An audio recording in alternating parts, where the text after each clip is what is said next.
जय गुरुदेव। योग गीता से योग की परम अवस्था की ओर ले जाते योगेश्वर। झंझावातों से चित्त को प्रभावित न होने दे। दीपक की निश्चला लौ की तरह हम इस लौकिक जगत में नित्य आते रहने वाली काम वासनाओं, अहंताओं, तृष्णाओं के तूफानों से स्वयं के चित्त को सुरक्षित बनाए रखें। यह योगेश्वर श्री कृष्ण का स्पष्ट निर्देश है। परमात्मा के ध्यान में लगे योगी का जीता हुआ चित्त इसी तरह होता है। यह बात 18वें व 19वें श्लोक में कही गई। जगत गुरु श्री कृष्ण हमें उंगली पकड़कर ध्यान योग के मार्ग पर चलना सिखा रहे हैं। वे यह भी जानते हैं कि उन्हें मात्र अर्जुन के स्तर तक नहीं और भी नीचे सामान्य व्यक्ति के, जो अहम केंद्रित बुद्धि से संचालित होता रहता है, स्तर पर उतरकर समझाना होगा। इसीलिए वे अगला श्लोक एक सुंदर सी उपमा के तुरंत बाद कह उठते हैं। पहले इस श्लोक का शब्दार्थ देखें। जिस अवस्था में योगाभ्यास के द्वारा निरुद्ध संयमित चित्त उपरत होता है, यानी कि जिसमें विषय संस्पर्श नहीं रहता, जिस अवस्था में शुद्ध मन के द्वारा आत्मा में आत्मा को अपरोक्ष रूप से अनुभव करके परितुष्ट होते हैं, हे अर्जुन, इसी स्थिति को योग कहते हैं। अब इस 20वें श्लोक का भावार्थ देखें। जहां योग के अभ्यास द्वारा संयत हुआ मन उपराम हो जाता है, यानी कि जिस स्थिति में विषय संस्पर्श तनिक भी नहीं रहता, और जहां आत्मा द्वारा आत्मा का अनुभव करते हुए, यानी कि परमात्मा के ध्यान से शुद्ध हुई बुद्धि द्वारा परमात्मा की साक्षात अनुभूति करते हुए अपनी आत्मा में ही, यानी कि सच्चिदानंद घन परमात्मा में परम तृप्ति का अनुभव करता है, उसी स्थिति को योग कहा जाता है। योग की एक विलक्षण अवस्था। यह वस्तुतः योग की अवस्था की व्याख्या है, जो क्रमशः 20, 21, 22, 23वें श्लोक तक चली जाती है। इस समग्र व्याख्या का एक अंश 20वें श्लोक में आया है, पर इतना कुछ संस्कृत के इन शब्दों में सिमट आया है कि इसकी व्याख्या में बहुत कुछ कहा जा सकता है। यह गीताकार की काव्यात्मक शैली की अभिव्यक्ति की भूरी भूरी सराहना का मन करता है। इस श्लोक में एक तो विनियतम चित्तम से आगे की बात कही गई है। ऊपर मते चित्तम, चित्त उपराम हो जाता है, किसी भी प्रकार के भोग परक विषय आदि उसे स्पर्श नहीं कर पाते। दूसरी बात कही गई है, आत्मना आत्मानं पश्यन् आत्मनि तुष्यति। शुद्ध मन बुद्धि द्वारा ध्यान के माध्यम से परमात्मा की साक्षात, यानी कि अपरोक्ष अनुभूति करते हुए परम तृप्ति की अनुभूति। योगेश्वर कृष्ण ध्यान योग की व्याख्या करते हुए उसे पराकाष्ठा पर लेकर आ रहे हैं, जहां व्यक्ति आनंद की परम अवस्था तक पहुंच जाता है। शब्दों का चयन इतना सुंदर है कि आत्मा शब्द जहां हमें अपने अंदर विद्यमान आत्मसत्ता का भान कराता है, वहीं सच्चिदानंद घन परमात्मा का भी वह सूचक है, क्योंकि उसी का अंश तो हम सब में विद्यमान है। एक और अद्भुत शब्द इसमें आया है, योग सेवया, योगाभ्यास द्वारा। योग का अभ्यास, नियमित ध्यान को योग सेवया नाम से श्री कृष्ण संबोधित करते हैं। अभी तक श्री कृष्ण की सारी व्याख्याएं मन के विषयों के पीछे अंधाधुंध भगदड़ को बंद करने के लिए हुई है।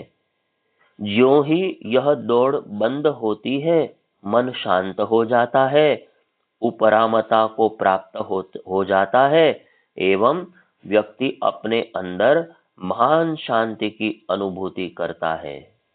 जैसे जैसे मन शांत होता चला जाता है, ध्यान की स्थिति में पहुंचकर वह उतनी ही ऊंचाई तक जाने लगता है।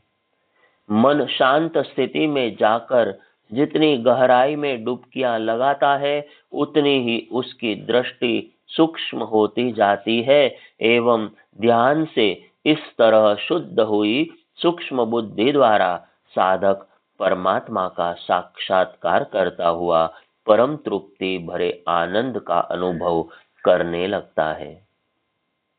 वह इस दिव्य अनुभव के साथ स्वयं को परमात्मा से लीन हुआ महसूस करने लगता है। आत्मा का वास्तविक स्वरूप शिवोहम सच्चिदानंदोहम सोहम जान लेने के बाद उसकी सारी भ्रांतियां स्वतः निवृत्त हो जाती हैं। बुद्धि सूक्ष्म हो, शुद्ध हो। आत्मा के इस अनुभव के प्रति जागरण ही ध्यान का उद्देश्य है। योग की इसी अवस्था में श्री कृष्ण ले जाने की कोशिश कर रहे हैं। मन यहाँ विलीन हो जाता है।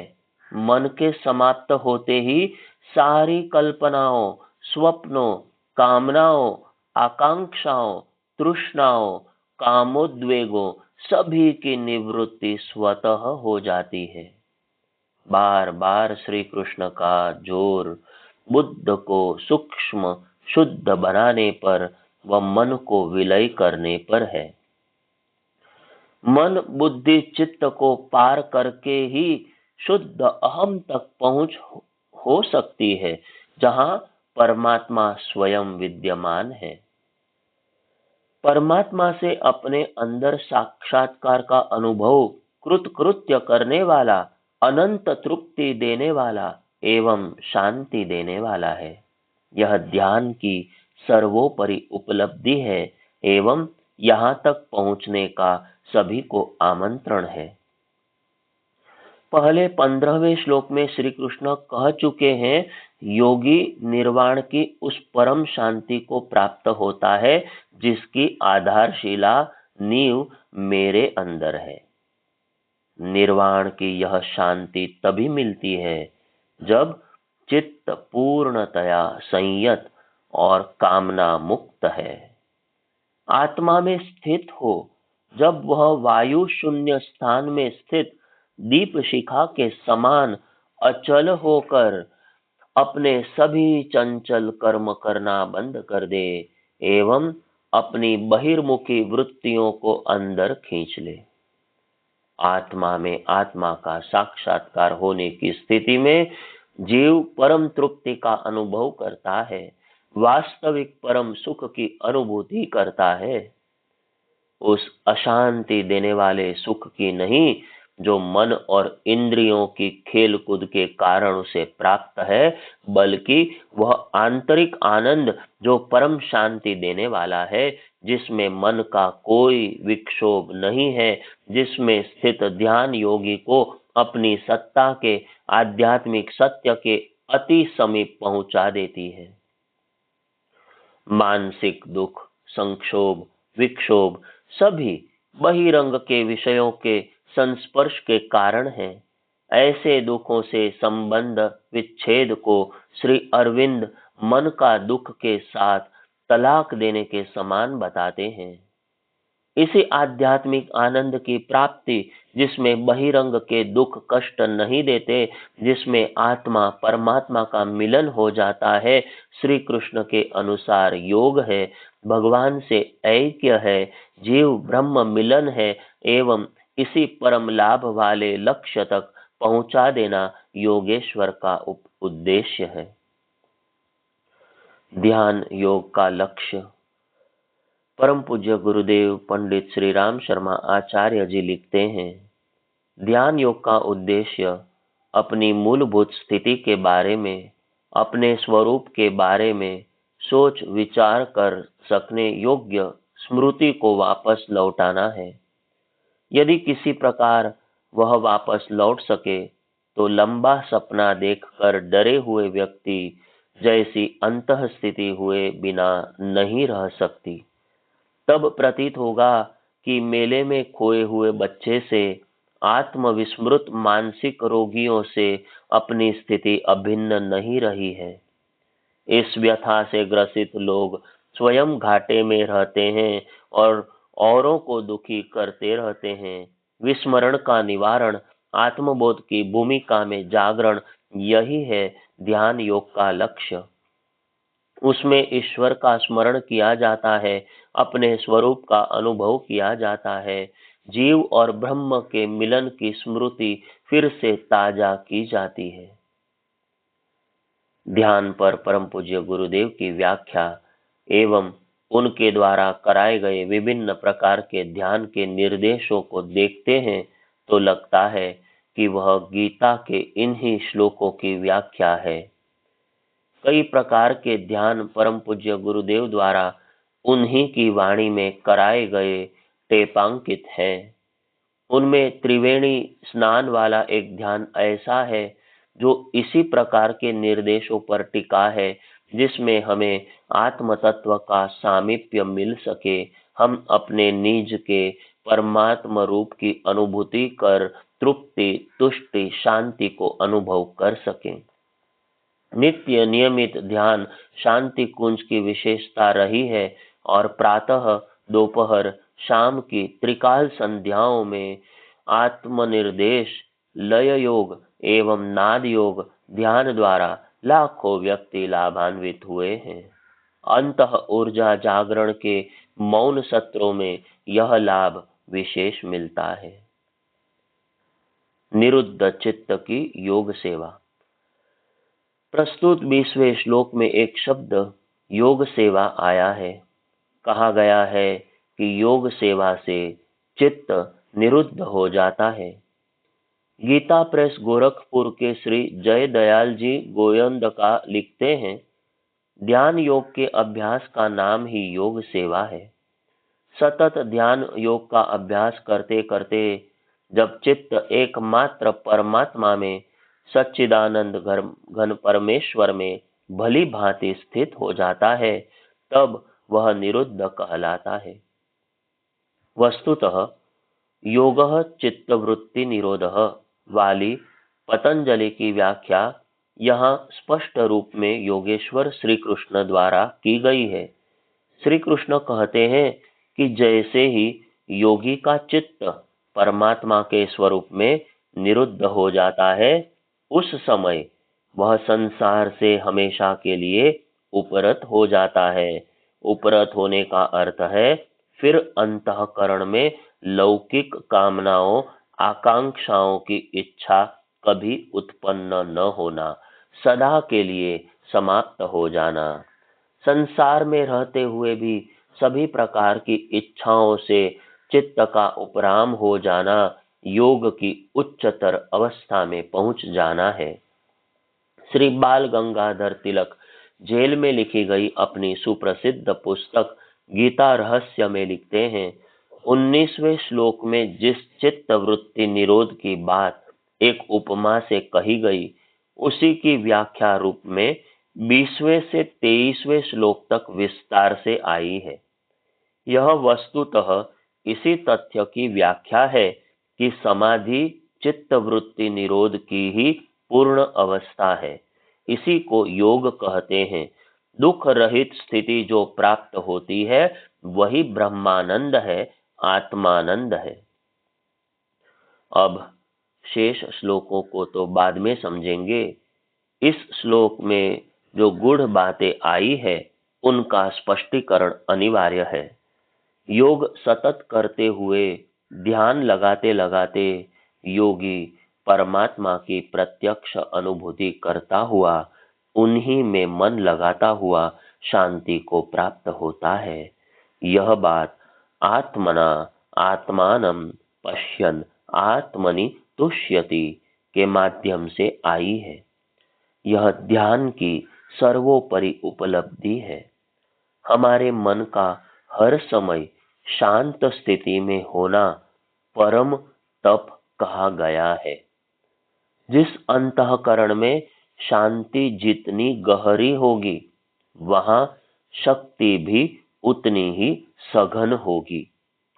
शांति वह दूरी है जहां सारे आध्यात्मिक गुण स्वतः आते चले जाते हैं। जिन ऋषियों ने शांति मंत्र लिखे हैं, उन्होंने सब और ब्रह्मांड में शांति के ही दर्शन किए हैं। यह मात्र निस्तब्धता नहीं है, एक प्रकार की घनीभूत ऊर्जा है जो मनुष्य को पूर्णतः रूपांतरित कर देती है। अंतःकरण में शांति की स्थापना। इसी तथ्य को परम पूज्य गुरुदेव ने इस तरह कहा है, मनः स्थिति बदले तो परिस्थिति बदले।